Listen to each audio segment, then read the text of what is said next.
Page 13. In nomine Patris, Filii et Spiritus Sancti. Amen. Veni Sancte Spiritus, repetorum quod fidelium et tuum is ignem accende. Emite Spiritum tuum et creabuntur. Oremus Deus qui quod Filium Sancti Spiritus illustratione gloquisti, dona nobis in ordem Spiritu recta sapere, et Deus semper constante gaudere, pecissim Domum nostrum. Cœur sacré de Jésus, Sainte Vierge Marie, Saint Joseph, Saint Enfant Jésus, nos saints patrons, nos saints anges gardiens, Saint Ignace de Loyola, au nom du Père et du Fils et du Saint-Esprit, ainsi soit-il. Donc la méditation maintenant de deux étendards. C'est une pièce maîtresse de Saint Ignace à la retraite. C'est la suite logique, finalement, de ce qu'on a vu. Parce que notre Seigneur Jésus-Christ, il a parlé par ces actes, il a parlé peu, il a parlé dans le temple, mais maintenant il va parler ouvertement dans sa vie publique. On va lui donner sa doctrine. Parce qu'on veut l'imiter, donc il va donner des directives. Il va donner des directives, mais c'est une guerre proclamée déjà directement après la chute, une guerre qui a commencé quand Lucifer s'est révolté contre Dieu. Alors, il est refoulé en enfer, mais il a encore permission de nous tenter sur terre pour que nous puissions mériter.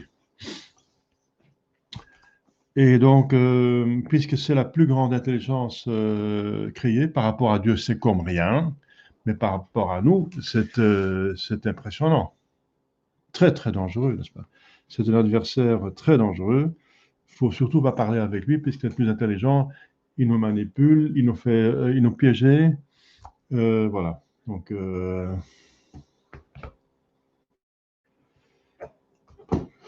parlons de piège, il y a encore quelqu'un, une ancienne fidèle de Kievrin, n'est-ce pas, m'envoie un email que, bien sûr, je ne peux pas dire le nom, c'est trop embarrassant.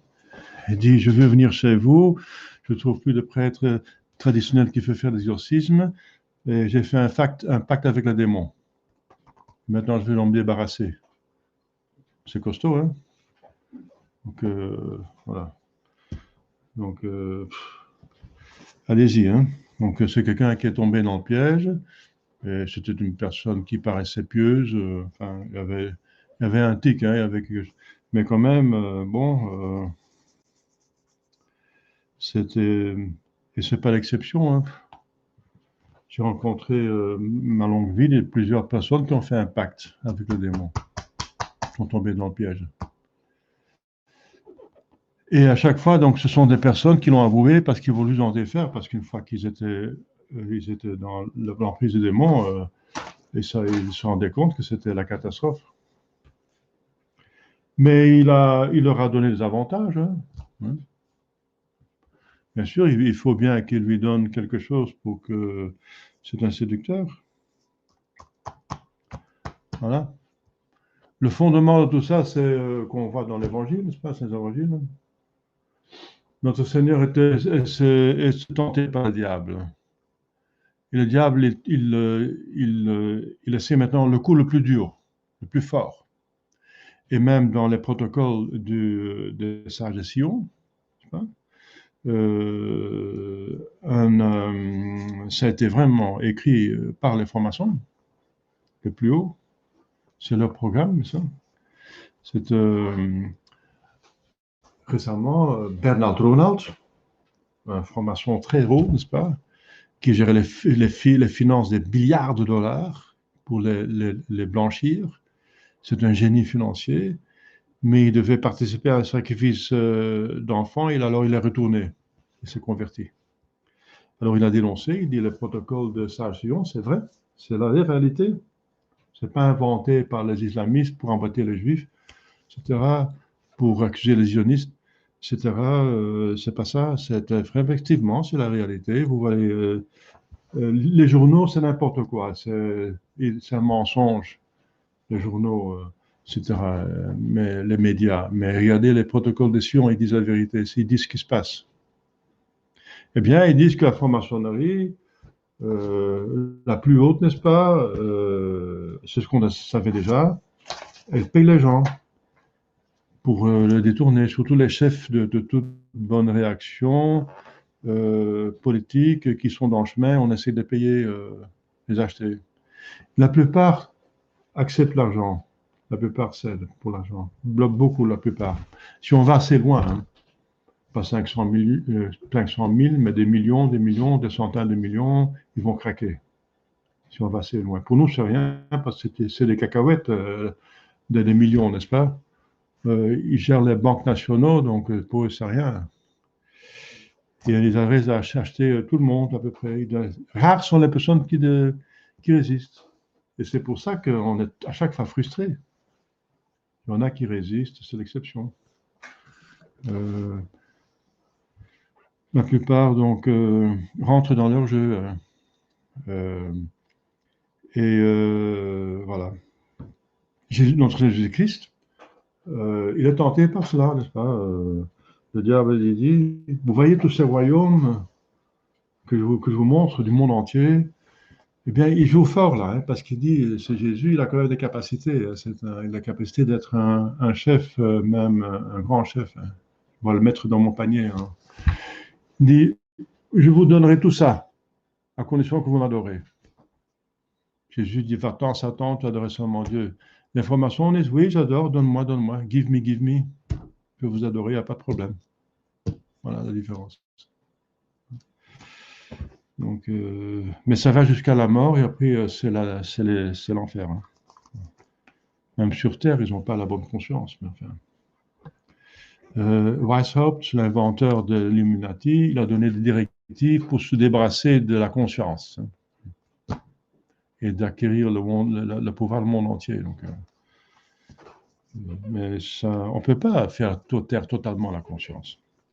Donc, il y a deux étendards. La guerre a été causée par Lucifer, mais déclarée par Dieu. Il a dit au serpent, qui était possédé par le diable, et quand c'est une chose sérieuse, c'est le chef qui s'en occupe, donc c'était Lucifer. C'est important de faire tomber l'humanité, les deux hommes, les premiers. Il dit, je mettrai des inimitiés entre toi et la femme. Il parle au chef de dire tous les démons, tout l'enfer. Toi, il représente tout l'enfer, Lucifer. Entre ta et sa descendance, et elle t'écrasera ta tête, mais toi, tu guetteras le talon. Ça veut dire là où on touche la terre. Il va avoir la permission de nous embêter par les possessions, la santé, tout ce qui est matériel, tout ce qui touche la terre. Mais on écrase à sa terre, ça veut dire que ce sera la victoire totale, définitive, c'est à nous. Il va être refoulé en enfer. Et même ceux qui ont été attaqués par lui dans ses affaires, dans leurs affaires terrestres, comme le martyr, c'est le summum, eh bien, ils sont glorieux dans le ciel. Ils ont vaincu, n'est-ce pas? Eh bien, nous sommes ici en guerre. Nous sommes une des trois parties de l'Église catholique, de la communauté de la famille de Dieu, et c'est la partie qui est en combat, en guerre. C'est l'Église militante. Il y a l'Église triomphante, dont je viens de parler, les martyrs et les confesseurs, les vierges et les veuves encore, il y a les papes, ils ont aussi le pape, c'est un nom, même, il y a plusieurs noms de titres, surtout les martyrs, les confesseurs et les vierges, et tous les autres, n'est-ce pas? Et l'Église souffrante, c'est le purgatoire, souffrante. C'est l'Église parce qu'ils sont tous en état de grâce. Et ils ont la certitude d'aller au ciel. Donc, dans le purgatoire, il y a des saints, ce sont des saints. Parce qu'ils ne peuvent plus pécher, ils vont certainement au ciel, mais ils souffrent. Ils doivent purger leur péché. Et nous sommes sur terre et nous sommes la partie la plus délicate, hein, la plus vulnérable. Dans le ciel, ils sont définitivement là. Dans le purgatoire, ils ont la certitude d'aller au ciel, mais souffrent plus que sur terre. Mais nous pouvons encore nous damner. Hein. Et c'est très dangereux, n'est-ce pas? Donc, nous allons combattre parce que nous avons 5 ennemis, n'est-ce pas? Et on a 3 dans notre carcasse, n'est-ce pas? Il y en a 2 en dehors. Visible, c'est le monde, qui est la structure des hommes qui organisent le péché. Invisible, c'est les diables. Il y a des milliards de diables. Il y a beaucoup d'anges, n'est-ce pas? C'est un tiers qui sont damnés. Ils ont permission de rôder sur terre et de nous tenter, vous vous rendez compte? Nous avons tous notre ange gardien, mais aussi le diable qui s'occupe de nous. Hein. Ils envoient des spécialistes à en faire celui-là. S'il est comme ça, allez, je délègue. Donc, ils sont voilà, spécialisés dans de cette caractère, tempérament, etc. Et ensuite, donc voilà, c'est une guerre. Et voilà. Et dans cette guerre, Saint Augustin en parle. Il a été des deux côtés, d'abord un grand prêcheur, ensuite c'est devenu le plus grand père de l'Église. Donc il parle d'expérience. Un des les livres les plus connus, c'est les 2 cités.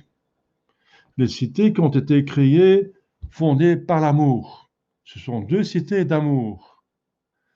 L'amour de Dieu jusqu'au mépris de soi-même, et l'amour de soi-même jusqu'au mépris de Dieu. On aime Dieu et on déteste le mal. On aime le mal, on déteste Dieu, le bien. Eh bien, ils ont 2 chefs, parce que dans un royaume, comme dit notre Seigneur Jésus-Christ, il faut être unis pour vaincre. Il faut tous unir, et ce qui unit, c'est les chefs.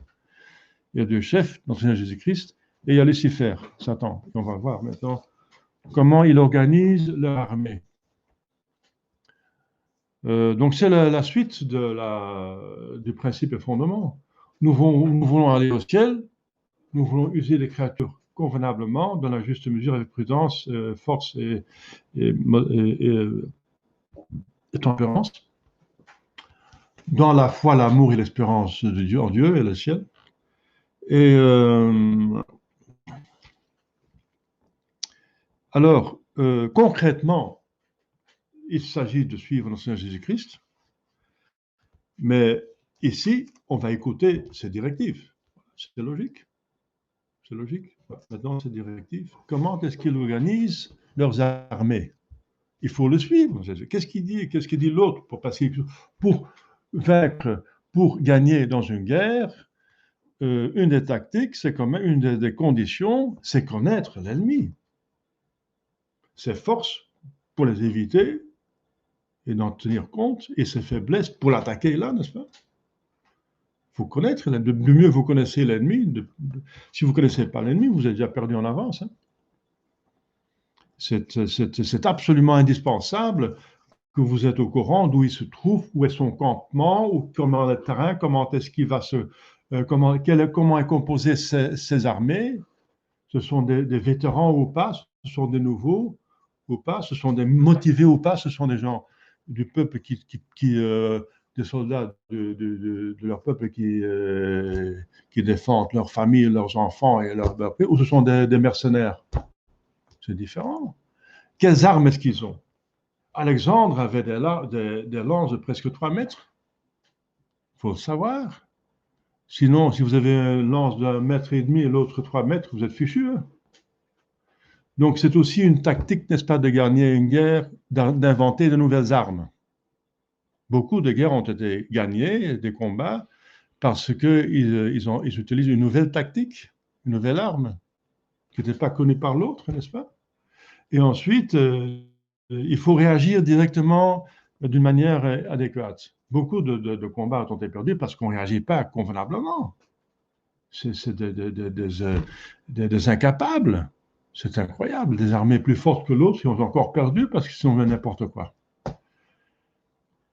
Et ensuite, une bonne tactique, n'est-ce pas, au moment de combat. Hein. Donc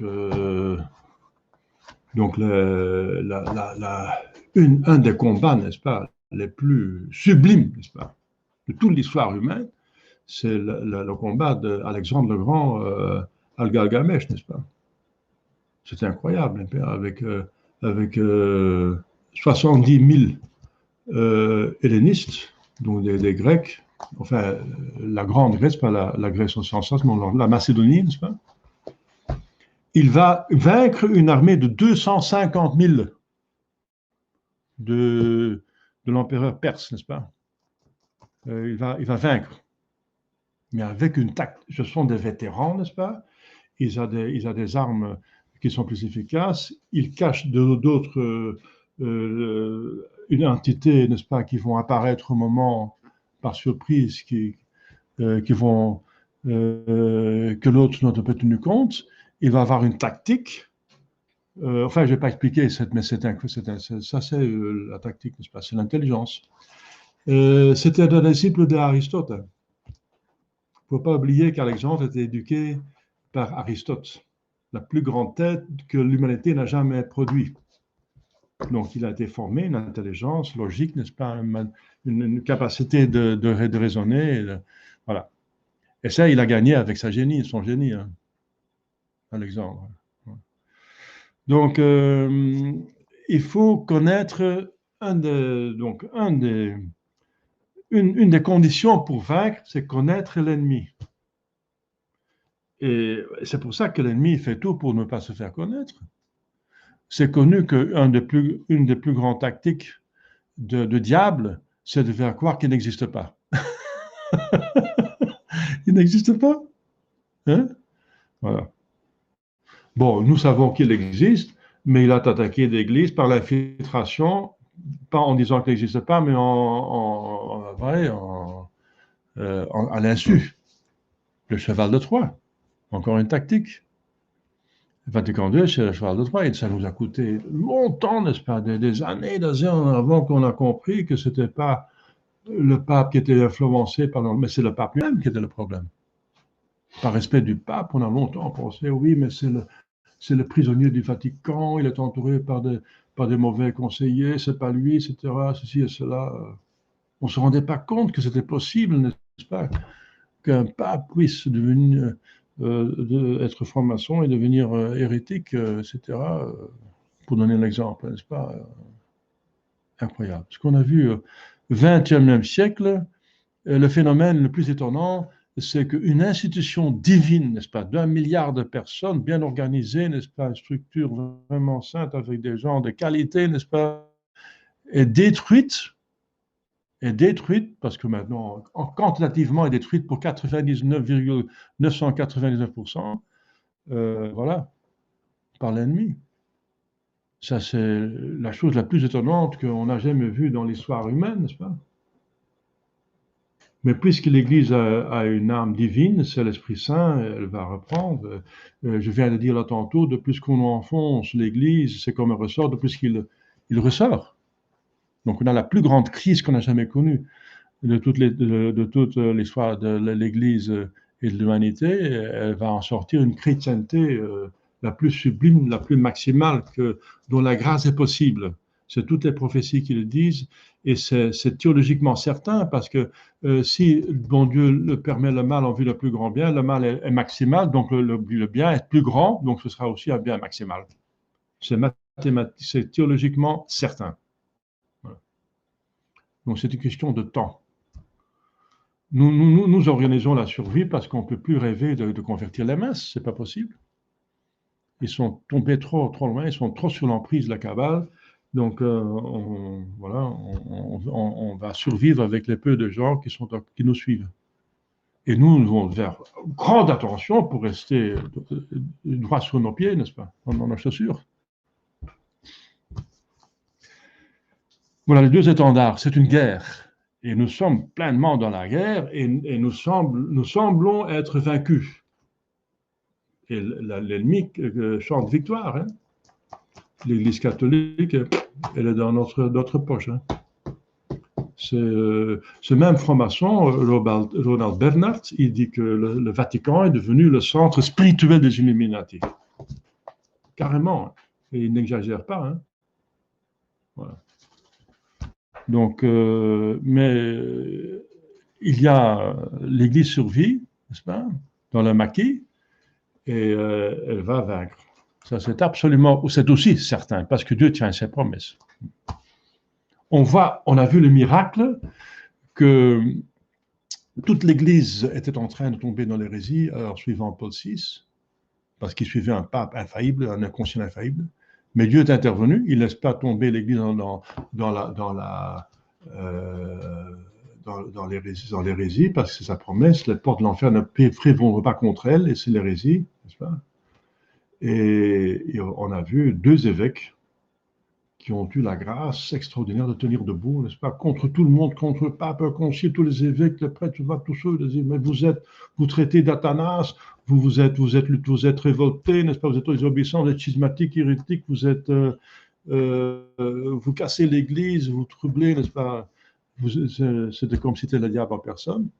Et donc, ils étaient 2 personnes, deux évêques avec leurs prêtres et les fidèles.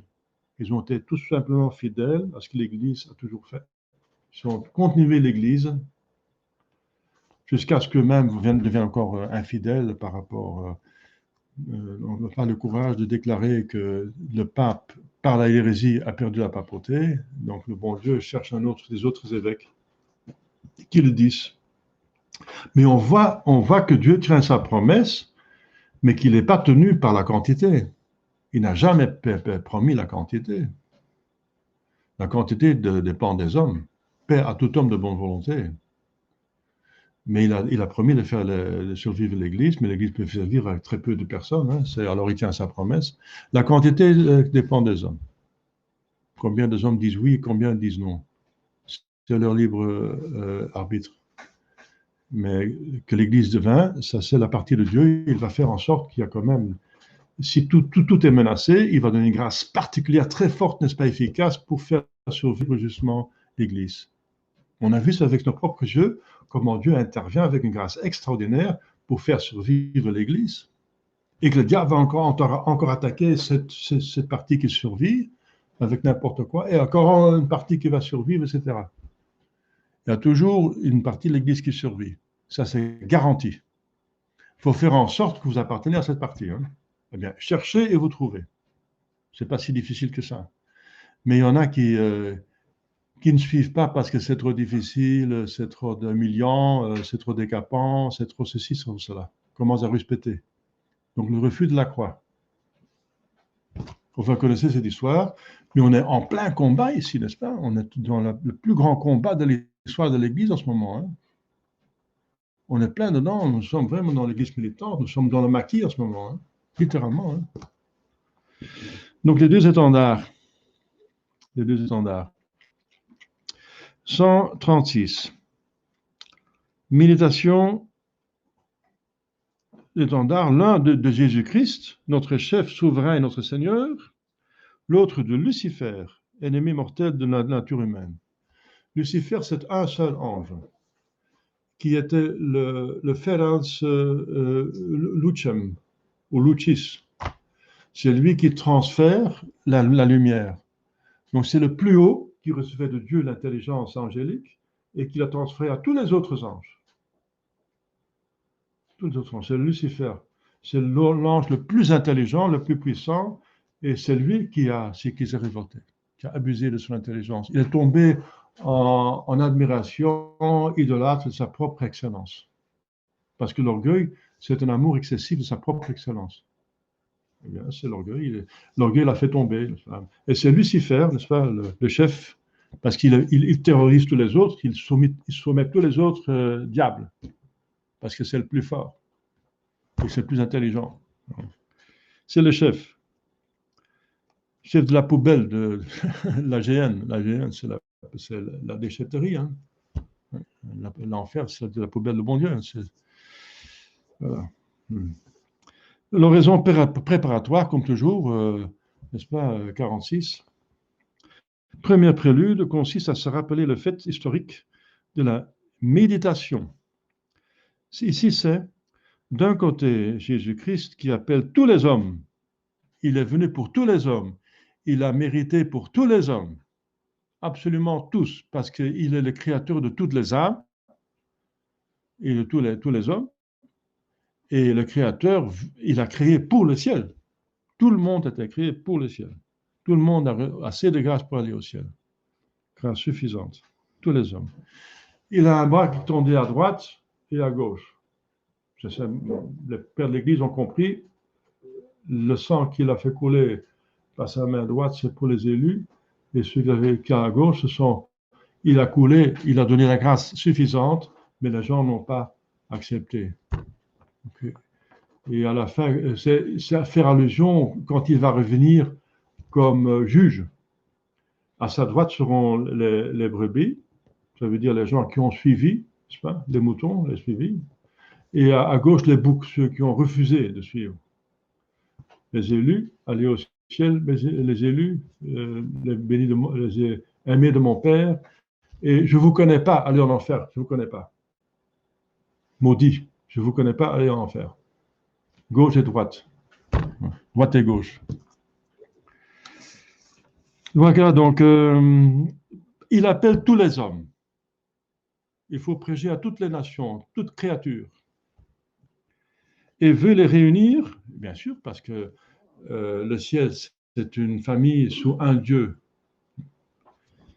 Toute famille, toute société est une union, une communauté, comme une unité, une communauté. Veut les unir sous son étendard. L'étendard, c'est le symbole du royaume, de l'empire. C'est un symbole, ça symbolise le roi et tout l'empire. De l'autre, c'est Lucifer qui les appelle sous le sien. Le diable veut emmener en enfer aussi tous les hommes. Il va, comme je dis, déléguer un ou plusieurs démons à chaque homme pour le faire tomber, n'est-ce pas? Des spécialistes. Le second prélude est la composition de lieux. Ici, on se représenta une vaste plaine près de Jérusalem. Ça fait allusion à l'Apocalypse où dans une plaine de Jérusalem, enfin, Jérusalem, ça veut dire, excusez-moi, non, c'est parce que Jésus, surtout, est un juif, n'est-ce pas, et qu'il a surtout appelé, il a travaillé, il a passé sa vie publique dans la Terre Sainte, surtout à Jérusalem. Bon, Jérusalem, ça symbolise la Terre Sainte où Jésus a opéré. Donc, et c'est là où aussi qu'il a exposé sa doctrine partout dans le pays, mais Jérusalem symbolise tout le pays, c'est la capitale. Une vaste plaine près de Jérusalem, au milieu de laquelle se trouve notre Seigneur Jésus-Christ, chef souverain de tous les hommes vertueux. Et une autre plaine près de Babylone, qui symbolise donc les ennemis d'Israël, les païens, qui adorent les faux dieux, qui font un sacrifice d'enfants, d'humains, pas n'importe quoi. Où est Lucifer, le chef des ennemis. Donc Jérusalem, Babylone, Jésus-Christ et Lucifer. Une vaste plaine parce qu'il veut rassembler tous les hommes pour leur parler. Le troisième prélude consiste à demander ce que l'on veut obtenir. Dans cet exercice, ce sera premièrement la connaissance des ruses du chef des méchants et le secours dont j'ai besoin pour m'en défendre. Secondement, la connaissance de la véritable vie qui nous est montrée par le chef souverain et légitime et la grâce nécessaire pour l'imiter. Voilà, pour gagner une guerre, il faut connaître l'ennemi, il faut connaître ses amis. Il faut connaître les ruses de l'ennemi et il faut connaître, il faut savoir comment utiliser les armes que votre chef vous a données pour vous en servir, pour vaincre l'ennemi. Et pour vous survivre, et avoir la victoire. Voilà, je me demande ça. C'est ma demande, la grâce particulière. Connaître les ruses des démons pour m'en défendre, connaître la doctrine de Jésus-Christ et la grâce nécessaire pour le suivre. Donc, et nous savons que il va donner l'exemple de la vie vertueuse, donc de l'imiter. Première partie, donc, Satan, l'ennemi. On va d'abord voir les ruses du chef des méchants. Les personnes, les actions et les paroles. Dans le premier point, je me représentais le chef de bande du parti ennemi, dans cette vaste campagne de Babylone, comme assis dans un trot chair élevé, toute de feu et de fumée, sous des traits horribles et d'un aspect épouvantable. Donc c'est vrai que un tyran, la manière pour dominer les autres, c'est la peur. C'est la peur. Donc il tient tout le monde par la peur. Action. Dans le second point, je considérerai comment il appelle autour de lui des démons innombrables, comme il les répand, les uns dans une ville, les autres dans une autre, et ainsi dans tout l'univers, n'oubliant aucune province, aucun lieu, aucune condition, aucune personne en particulier. C'est vrai que nous avons des anges gardiens, pas seulement pour les personnes, mais aussi pour les villes, pour les provinces, pour les pays, etc. On voit même dans l'Écriture sainte que 2 anges gardiens de la Perse et de un autre pays se disputent pendant 1 mois pour ce qui est possible, parce que chacun défend l'intérêt du pays. Il y a un conflit, donc ils se disputent pour se mettre d'accord ce qu'on peut faire, ce qui est possible, pas possible.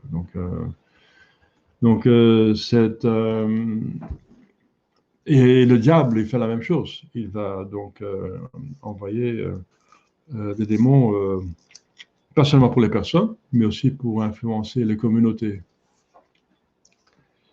Les paroles ou discours programmes. Dans le 3e point, j'écouterai le discours qu'il leur adresse aux démons, comme il leur ordonne avec menace de jeter des filets et des chaînes. Ils doivent tenter les hommes en leur inspirant d'abord le désir des richesses, et les démons vont faire ça avec plaisir parce qu'ils détestent les hommes, ils détestent Dieu, ils sont jaloux des hommes, ils détestent Dieu, ils sont jaloux des hommes, parce que les hommes vont prendre les places qui étaient destinées pour eux dans le ciel. Ils détestent Dieu, ils sont jaloux des hommes. Voilà. Ils veulent aussi, eux, envoyer tout le monde en enfer. C'est pour ça qu'ils écoutent quand même Lucifer, parce qu'ils savent qu'ensemble, ils sont plus forts qu'individuellement. Donc, il dit, sa tactique, c'est d'abord inspirer le désir des richesses. Premier point, c'est les gens doivent chercher les richesses. Il faut leur proposer des possibilités de richesse. Voilà. Mais je vais en parler justement le protocole de salvation. Hein? Ça correspond avec le retraite Saint-Ignace. Si on propose assez d'argent, ils vont tomber, ils vont accepter votre programme. Le désir de richesse, comme il le fait le plus souvent lui-même, donc Lucifer, afin de les conduire plus facilement à l'amour du vin honneur du monde, pour trouver dans le monde leur paradis. Et de là, à l'orgueil sans borne. Donc, richesse, et avec les richesses, l'orgueil va arriver. L'orgueil va arriver, c'est presque un automatisme, n'est-ce pas? Et l'orgueil, de sorte que le premier degré de la tentation, ce sont les richesses, le second, les honneurs, le troisième, l'orgueil. Et de ces 3 degrés, il porte les hommes à tous les autres vices. La tactique, c'est richesse, honneur, orgueil, et puis tout le reste va aller tout seul. Eh bien, on a fait un test psychologique. On a fait un jeu de Monopoly. Vous connaissez le Monopoly, hein? Ou Monopole, comment ça s'appelle? Monopoly. Eh bien, on a fait un jeu spécial. Il y avait 4 joueurs et 2, on a favorisé. On les a donné le double d'argent que les 2 autres et des privilèges. Des privilèges que les autres n'avaient pas. Et bien sûr, c'est les 2 autres qui gagnaient toujours de plus en plus. Et on voyait, à chaque fois, on observait les personnes, que les 2 qui gagnaient devenaient arrogants, commençaient à mépriser et se moquer des 2 autres. Vous voyez, les richesses mènent aux honneurs et l'orgueil. Incroyable. Et ça, c'était pas seulement, s'ils ont passé plusieurs tests, c'était toujours comme ça. C'est curieux, hein? Eh bien, vous n'avez pas remarqué qu'une personne peut être très gentille, mais une fois qu'elle est derrière le volant, il devient insultant parce qu'elle est derrière la machine, le pouvoir d'une machine, n'est-ce pas? La machine qui va vite, qui est puissante. Tout d'un coup, on commence à insulter, truc machin, on devient, c'est plus chrétien, n'est-ce pas, ce comportement? Parce qu'on est derrière la machine. On a quelque chose qui a un pouvoir, une puissance. Eh bien, le diable, il joue sur cette procès psychologique, qui est la suite, bien sûr, de la concupiscence. Ce n'était pas chez Adam et Ève, c'était réglé, mais là, c'est déréglé. Hein. Nous sommes faibles. La concupiscence, c'est ça. Concupiscence. Donc, richesse, et c'est pour ça que notre Seigneur dit, vous pouvez raisonner par vous-même, que c'est plus difficile pour un riche pour entrer dans le ciel qu'un pauvre, n'est-ce pas, qu'un chameau dans l'œil de l'aiguille. L'œil de l'aiguille, c'était le nom d'une porte de la muraille de Jérusalem qui appelait l'œil de l'aiguille parce que pour passer par là, les chameaux devaient être débarrassés de leurs bagages et il fallait les mettre à genoux et tirer dans la porte pour faire entrer un chameau. Donc c'est plus facile qu'un riche c'est plus facile qu'un chameau entre dans l'œil d'aiguille qu'un riche dans le ciel. Eh bien, c'était difficile pour faire entrer un chameau par cette petite porte-là, n'est-ce pas? Donc, et c'est symbolique, il faut se débarrasser de l'attachement de vos richesses. Il faut aller à genoux, adorer Dieu et demander Dieu. Alors, on peut entrer dans Jérusalem. C'est une image magnifique et notre Seigneur Jésus-Christ l'a utilisée. Hein. Donc, le riche doit d'abord être détaché des choses et prier Dieu. Et là, il ne va pas avoir envie parce qu'il n'a pas besoin de Dieu, n'est-ce pas? Avec toutes ses richesses, il peut tout acheter ce qu'il veut. Il a l'impression qu'il a tout ce qu'il veut. Et si son âme est dans le besoin, il va étouffer son âme par les plaisirs animaux, etc. Et les plaisirs, il va étouffer par les plaisirs qu'il peut acheter avec son argent, etc., etc. Voilà, tout se tient, tout se tient. La seconde partie, donc, méfiez-vous des richesses. Et maintenant vous comprenez pourquoi le bon Dieu est si parcimonieux en donnant des richesses. On demande de gagner le loto, hein? Pas si vite. Je vous donne le nécessaire et ensuite vous méritez. Hein? On a une certaine indigence. Voilà. Seconde partie, Jésus-Christ notre Seigneur. À l'opposé, on se représentera également le chef souverain et véritable qui est Jésus-Christ notre Seigneur. Personne, action, parole. Dans le premier point, je considérerai comment Jésus-Christ notre Seigneur se tient en un lieu humble, dans une vaste plaine des environs de Jérusalem, beau et plein de grâce. Par exemple, la colline des Béatitudes. C'est une petite colline, n'est-ce pas? On appelle ça une montagne, mais ce n'était pas vraiment une montagne, c'est parce qu'il y avait encore de l'herbe. Il se mettait dans l'herbe, il laissait asseoir tout le monde, et il se mettait au sommet de la colline pour pouvoir être entendu par tout le monde. Mais c'était humble, c'était joli, c'était simple. Il n'avait pas un trône. Il n'était pas assis sur un trône. Hein. Il a vécu très simple. Il n'avait pas une pierre pour poser sa tête. Voilà, donc on voit la personne de Jésus-Christ. Action. Dans le second point, notre Jésus-Christ se considérait comment le Seigneur du monde entier choisit un si grand nombre de personnes, les apôtres, les disciples et tant d'autres, et comment il les envoie dans tout l'univers répandre sa doctrine sacrée parmi les hommes de tous les âges et de toutes les conditions. Donc on voit qu'il va prêcher et prouver sa mission par les miracles et par des bienfaits. Ensuite, les paroles, discours, programme.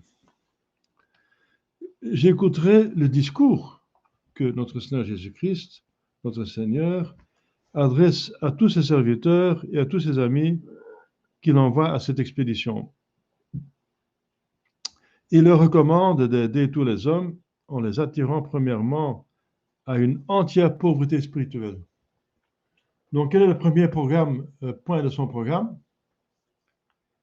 C'est la pauvreté spirituelle, ça veut dire de cœur, le détachement des choses. C'est le minimum, qu'on est détaché des choses. Et non moins, si c'est possible, à la pauvreté réelle, qu'on est réellement pauvre, comme un Saint François d'Assise, comme il demande à ses troupes d'élite, les religieux, de faire le vœu de pauvreté. Il demande le vœu de pauvreté. Et pour ceux qui ne savent pas le faire, au moins le détachement des choses. Donc réel ou spirituel. Mais en tout cas, détachement des choses. Il donne l'exemple en naissant dans une crèche.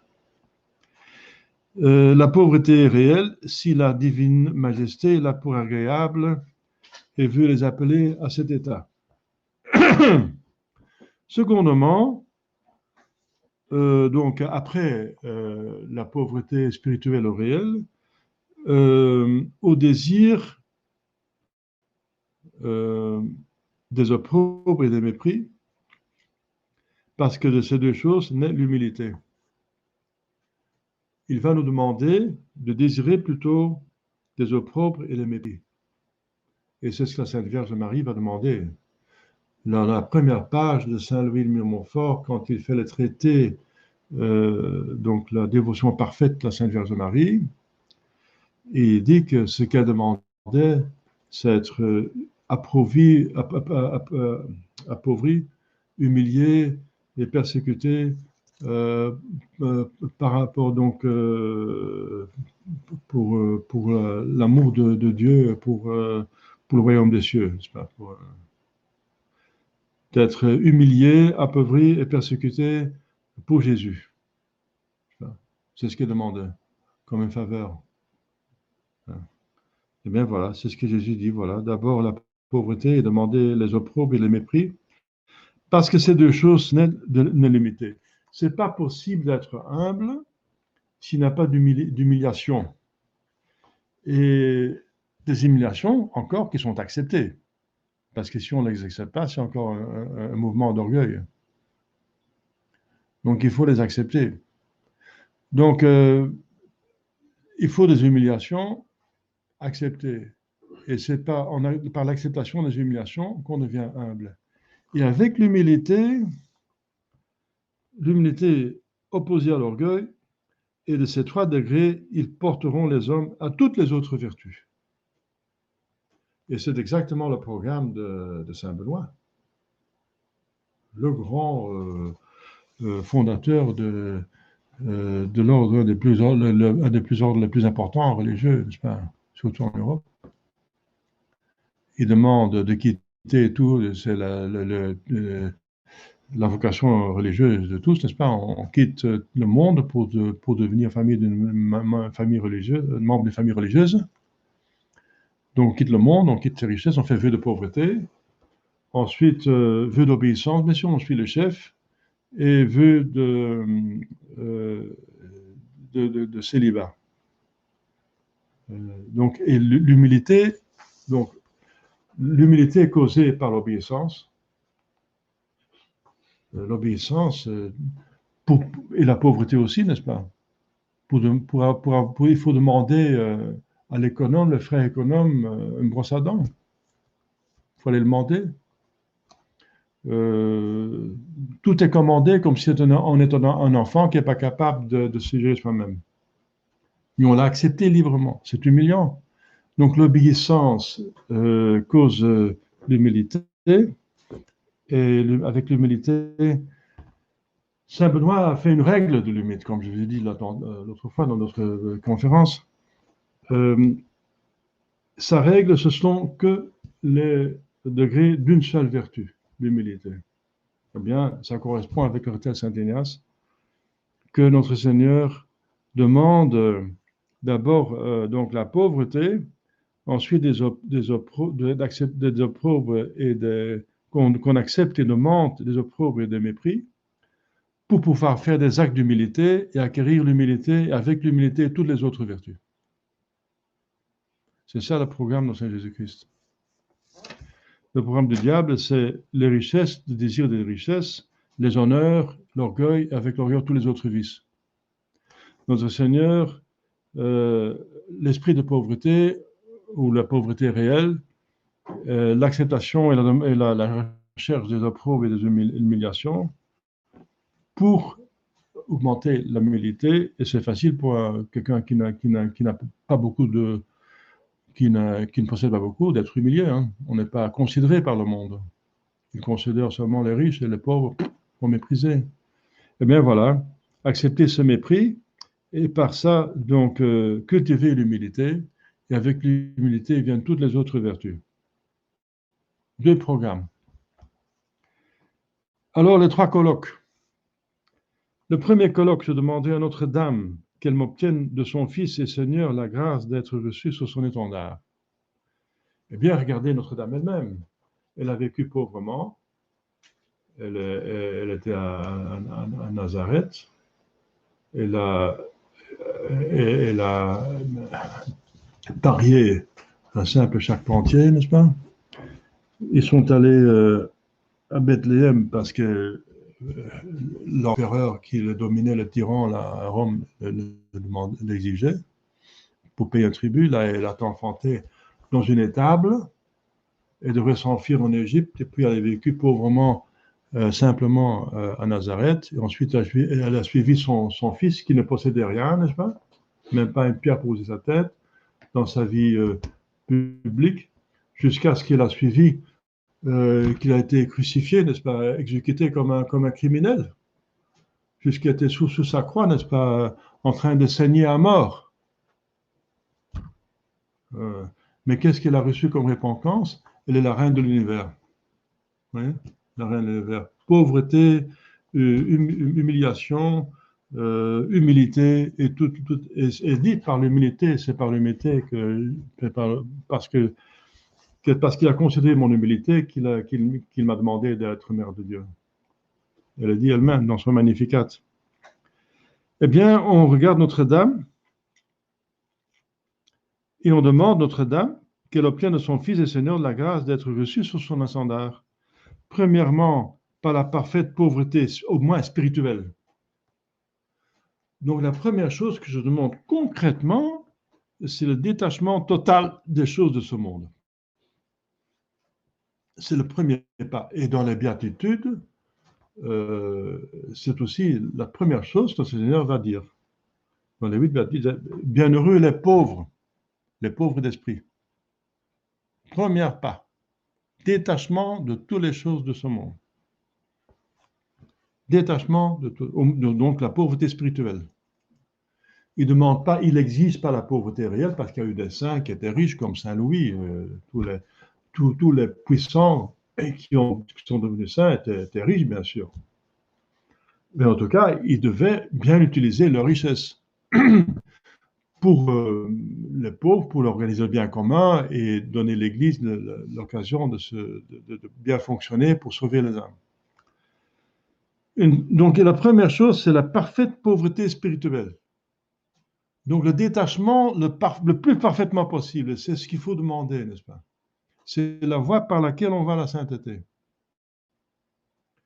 Et même si la divine majesté la peau agréable, si c'est pour ceux qui ont la vocation, la pauvreté réelle, me faire le vœu de pauvreté.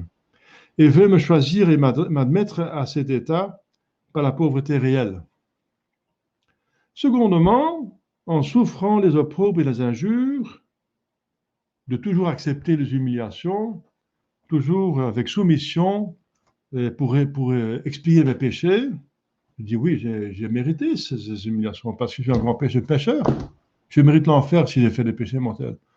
Alors, je me scandalise comme on m'humilie. C'est pas raisonnable. Donc, l'acceptation totale de toutes les humiliations et les opprobres, les injures, afin de limiter Jésus qui a été même traité de diable, de possédé du diable, parce qu'il savait que c'était le Messie. Il voyait qu'il réalisait toutes les prophéties, qu'il a ressuscité des morts et il guérissait tous les malades. Ce n'est jamais vu sur terre un tel homme. Ils savaient, et quand même, ils vont l'injurier, ils vont dire qu'est-ce que de bon peut venir de Nazareth? Mais qu'il étudie sa vie. Euh, il est de Bethléem, il habite Nazareth, oui, mais il est né à Bethléem, comme dit la prophétie. Il est né à Bethléem. Il habitait Nazareth, mais il est né à Bethléem. Il est, comme disent les prophéties, afin de l'imiter en cela plus parfaitement, pourvu que je puisse les souffrir sans péché de la part du prochain. On peut demander des opprobes et des humiliations, mais ceux qui nous humilient, ils pêchent. Donc, il faut que ça soit quand même, il ne faut pas demander que les autres pêchent, bien sûr, il faut. Mais on est souvent humilié sans que les autres s'en rendent compte, hein, parce que c'est un tempérament différent, ils ne nous connaissent pas et ça doit être saisi, donc voilà. Donc, souvent, les humiliations se font parce que, sans que les autres pêchent, sont un peu distraits, ils ne font pas attention et nous sommes humiliés et ils ne s'en rendent pas compte. Mais nous, on a été marchés sur les pieds, hein. Voilà. Bien acceptez-le. Donc, demandez même les opprobes, les injures, afin d'imiter Jésus-Christ en cela plus parfaitement, pourvu que je puisse les souffrir sans péché de la part du prochain, hein, et sans déplaisir de sa divine majesté. Je terminerai ce colloque-là, la salutation angélique. Ça veut dire l'Ave Maria. Donc, demandez une parfaite détachement des choses et l'acceptation de toute humiliation et opprobre qui peuvent m'arriver dans ma vie. Accepter totalement. Ne pas se sentir fait injustice. Bien sûr, c'est une certaine injustice, mais c'est quand même une justice parce que vous devez expier vos péchés.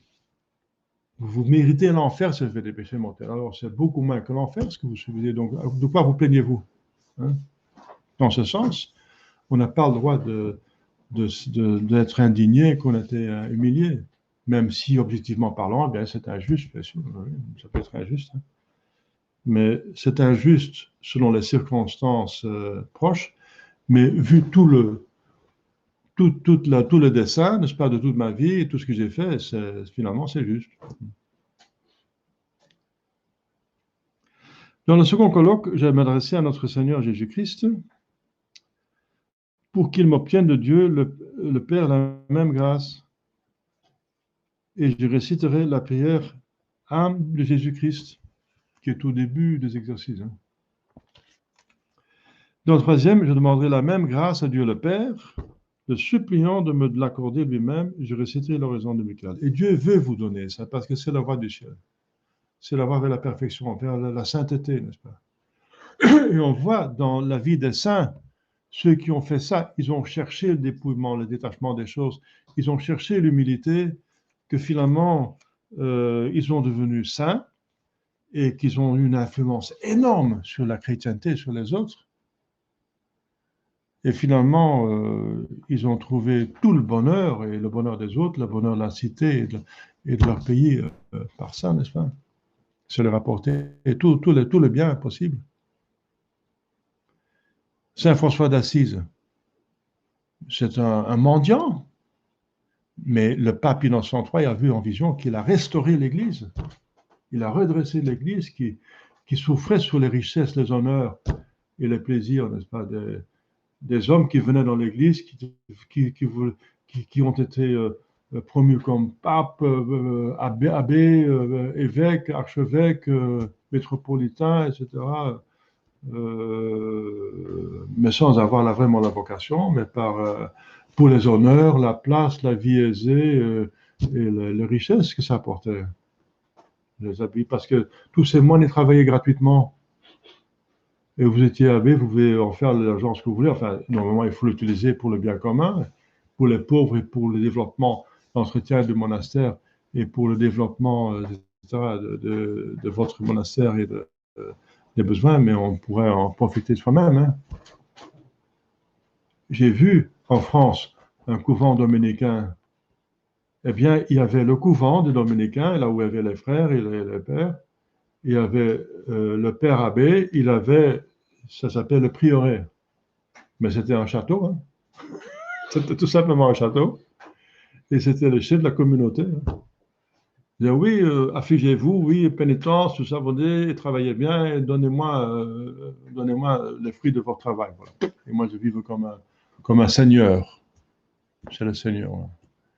Mais c'est pas bien. Vous sentez que ça ne va pas. Ça va corrompre l'Église, n'est-ce pas? Ça va contre. C'est pas. Avec les richesses, il va tout.